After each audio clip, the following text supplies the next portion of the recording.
They walked into court believing the rules didn't apply to them, believing their voice mattered more than the judge's gavel, believing that if they talked long enough, loud enough, confidently enough, they could bend the system to their will. These were not trials defined by evidence alone. They became spectacles. Courtrooms meant for order turned into arenas of chaos.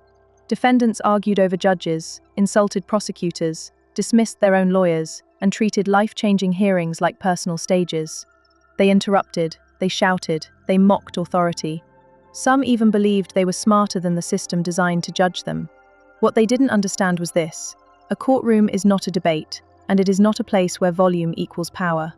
Every outburst, every refusal to listen, every attempt to dominate the room only revealed something deeper: an inability to accept consequences. As sentences loomed, the talking didn't stop. Pleas for fairness mixed with anger. Claims of victimhood clashed with overwhelming evidence. And when the final words were spoken, silence arrived not as relief, but as reality.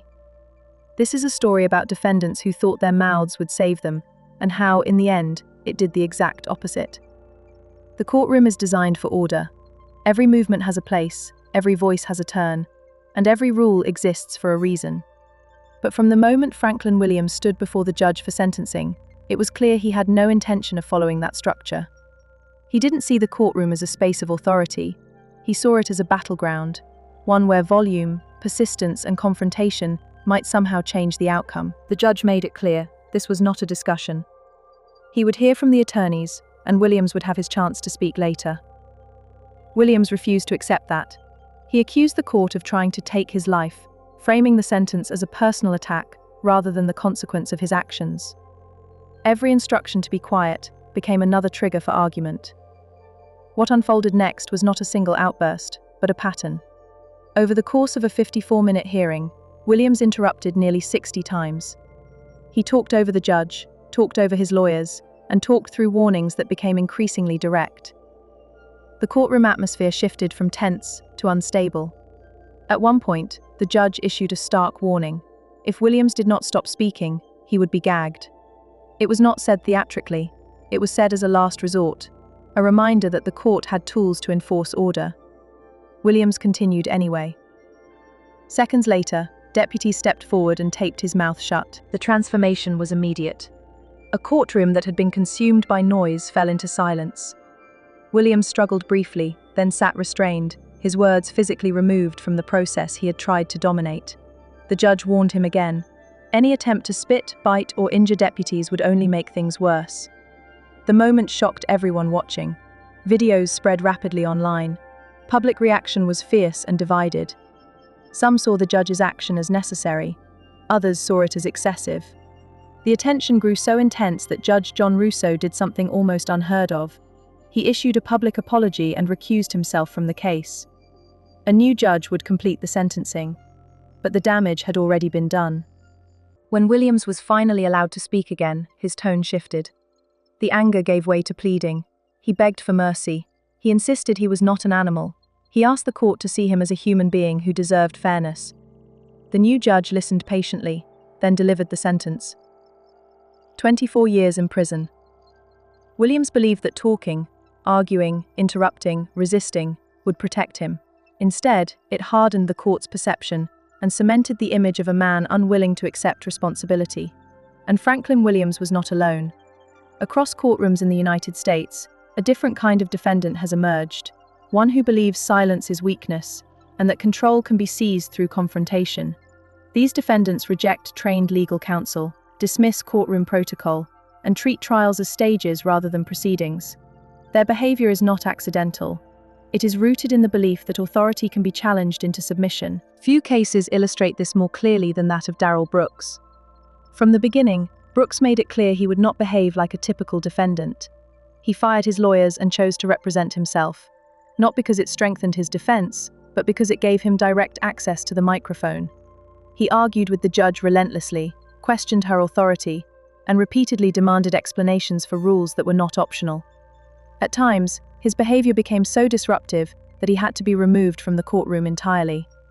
Even then, he continued yelling from another room, banging on tables, insisting the process was illegitimate. The judge remained calm throughout, repeating instructions, documenting disobedience, and maintaining control without raising her voice. The contrast was striking. Brooks spoke as if the trial were a debate he could win through persistence. The judge treated it as what it was, a legal process governed by evidence, not volume. As testimony unfolded, the reality became unavoidable. 6 people had been killed, dozens more injured. There was nothing left to argue away. At sentencing, Brooks tried one final shift. He spoke of his difficult life, of pain, of being misunderstood, of redemption. He insisted he was not a monster, but the judge was unmoved. He was sentenced to 6 consecutive life terms. No parole, no release.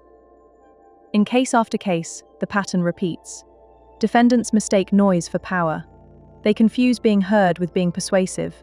They reject professional defense, believing that control lies in confrontation rather than strategy. What they fail to understand is simple but unforgiving. The courtroom does not reward defiance. It documents it. And with every outburst, every interruption, every refusal to listen, the record grows longer, and the outcome grows harsher. What ties these cases together isn't just bad behavior. It's a shared illusion, the belief that the courtroom can be dominated the same way they once dominated people in their lives. For defendants like Darrell Brooks, Franklin Williams, and others who followed the same path, the trial wasn't a reckoning, it was a performance. And they believed they were the main character. Darrell Brooks didn't simply represent himself, he weaponized self-representation. Every objection, every argument, every demand to know who has jurisdiction was designed to pull attention away from the evidence and redirect it toward him. He treated the judge as an opponent, not an authority. He interrupted constantly, challenged rulings, and refused to acknowledge even basic courtroom procedure. But courts don't operate on ego, they operate on record. Each interruption was logged. Each refusal to comply was noted. Each moment of defiance became part of the official transcript. While Brooks believed he was asserting control, he was actually doing the opposite, demonstrating, repeatedly, that he was incapable of self-regulation. That mattered deeply when it came time for sentencing. The evidence against Brooks was overwhelming. Surveillance footage, eyewitness testimony, survivors. And yet, he behaved as though the facts were secondary, as though his ability to talk could override reality. When victims' families testified, he objected. When the judge ruled, he argued. When warned, he escalated. Eventually, the court removed him from the room. Even then, he kept shouting. From behind glass, from a separate courtroom, pounding on tables, insisting the process was unfair. The judge's calm response stood in stark contrast. She did not argue back. She documented. She warned. And when necessary, she enforced consequences. By the time sentencing arrived, there was no ambiguity left. Brooks's words had not humanized him. They had hardened the perception of someone unwilling to accept responsibility, even in the face of irreversible harm. 6 lives lost, dozens injured, and a defendant still trying to argue semantics. The sentence reflected that reality. Multiple life terms, no parole. Another case followed a similar arc, though the crimes were different. An Illinois man with a long criminal history, Yan, was charged with breaking into the home of a 77-year-old woman, tying her up, threatening her, and sexually assaulting her. The allegations were horrifying. The evidence was strong. Yan, like the others, fired his attorneys. He insisted he could handle his own defense. What followed was not a defense, but a steady collapse. He shouted over judges, accused the system of conspiracy, used profanity freely, claimed he was being railroaded. His outbursts became so disruptive that deputies were forced to restrain him, and at times remove him entirely from the courtroom. None of it weakened the case against him. Prosecutors continued, evidence was presented, witnesses testified. And while Yan shouted about fairness, the court focused on facts. When the verdict came back guilty on multiple counts, including aggravated sexual assault and kidnapping, the noise stopped mattering. At sentencing, the judge did not respond to the anger. He responded to the record. Yan received 135 years in prison. What these defendants failed to understand is that courtroom behavior is evidence. Not evidence of guilt, but evidence of character, impulse control, and capacity for remorse. Judges are trained to separate emotion from fact, but they are also trained to assess risk. A defendant who cannot control themselves in court is signaling something important. a refusal to accept boundaries. In contrast, defendants who remain silent, who allow counsel to speak, who show restraint, even when facing devastating outcomes, often preserve some measure of credibility. Silence does not guarantee leniency, but chaos almost guarantees the opposite. The courtroom is one of the few places where talking less can mean being heard more. Instead, these men believed volume equaled leverage, that persistence would wear the system down, that confrontation would force sympathy. What it actually did was strip away any remaining doubt about who they were when challenged. And as the sentences stacked higher and the doors closed behind them, one truth became impossible to ignore. They weren't punished for speaking. They were punished for refusing to listen. By the time these cases reached their final stages, the pattern was impossible to ignore. Each defendant believed that control came from dominance, and that rules were negotiable if resisted loudly enough. What they misunderstood was the nature of the courtroom itself. It is not persuaded by force of personality. It is shaped by restraint, record, and consequence. Ronnie O'Neal III took this illusion to its most disturbing extreme. His crimes were already beyond comprehension. Prosecutors said he murdered his girlfriend with a shotgun, brutally killed his 9-year-old daughter who had special needs, and attempted to murder his 8-year-old son by stabbing him and setting him on fire. The child survived and would later testify against his own father. The evidence was overwhelming before the trial ever began. Yet O'Neal made the same decision others had before him. He fired his lawyers and chose to represent himself. From the start, the courtroom became a stage.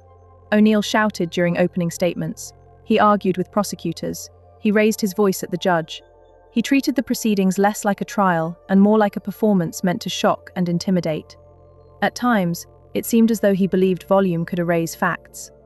The most harrowing moment came when he cross-examined his surviving son. Instead of showing restraint, O'Neal pressed the child directly, asking whether he had been hurt that night. The boy answered calmly, pointing to his father and describing exactly what he had done.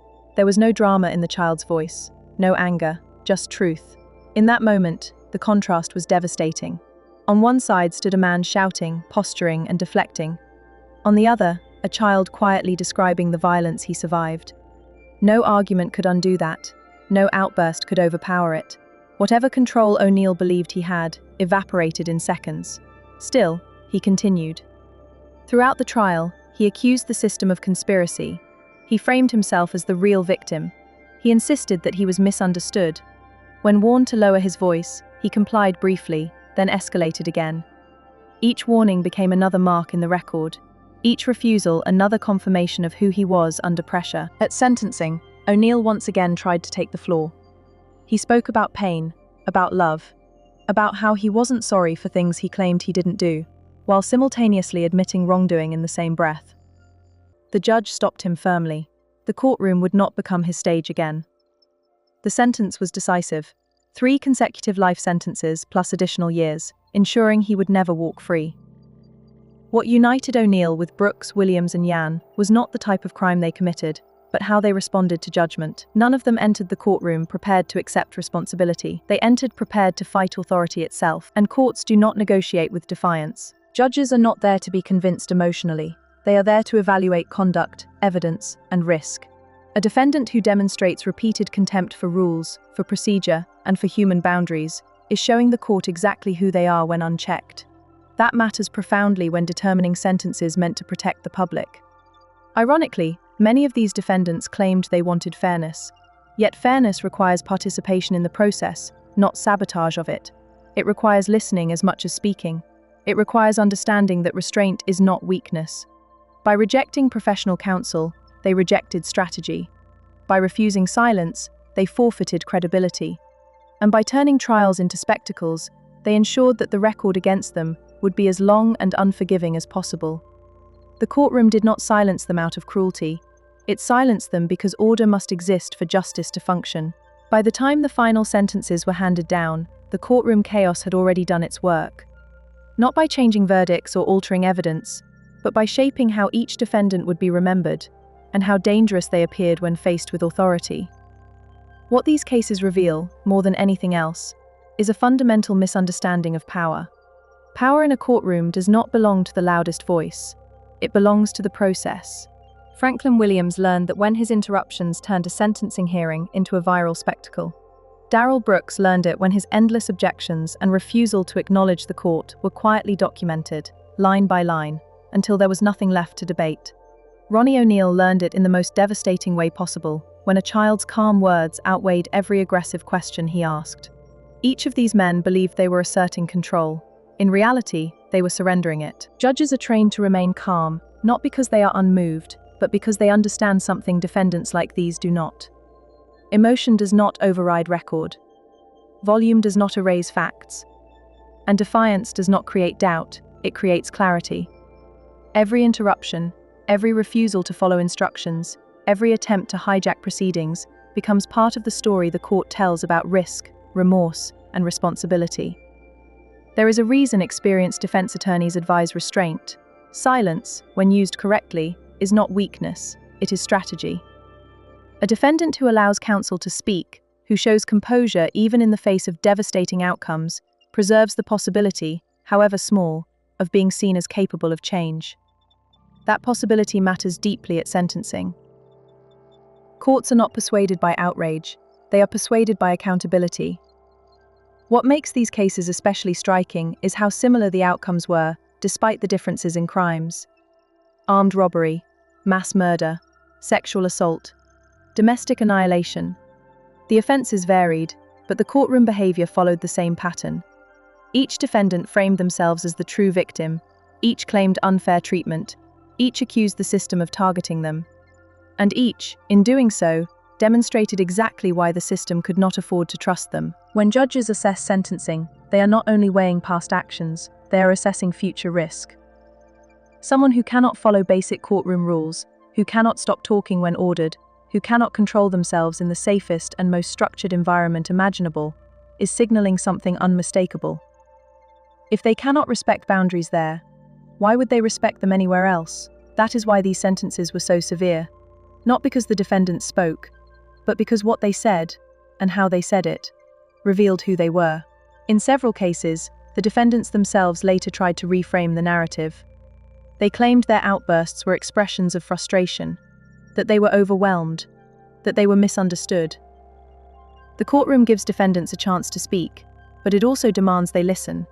These men refused to do that. Instead of allowing professionals to guide them, they sabotaged their own defenses. Instead of demonstrating remorse or growth, they demonstrated entitlement. And instead of helping themselves, they built a record so damaging that judges had little choice but to impose sentences meant to protect society indefinitely. There is a hard lesson here, one that goes beyond these individual cases. The justice system is not a conversation you can dominate. It is a structure you either work within or collide with. And collision has consequences. When defendants talk endlessly, interrupt proceedings, insult judges, or turn trials into performances, they are not exposing flaws in the system. They are exposing their own inability to coexist with rules. Courts notice that, juries notice that, and sentencing judges especially notice that. In the end, none of these men were silenced unfairly. They were given warnings, multiple chances, clear instructions, and each time they chose defiance. The outcomes were not sudden or shocking to those paying attention. They were inevitable. The irony is impossible to miss. The very thing they believed would save them, their voice, became the clearest evidence against them. And when the doors closed behind them, there was no one left to argue with. So the real question isn't whether these defendants would have received lighter sentences if they had stayed quiet.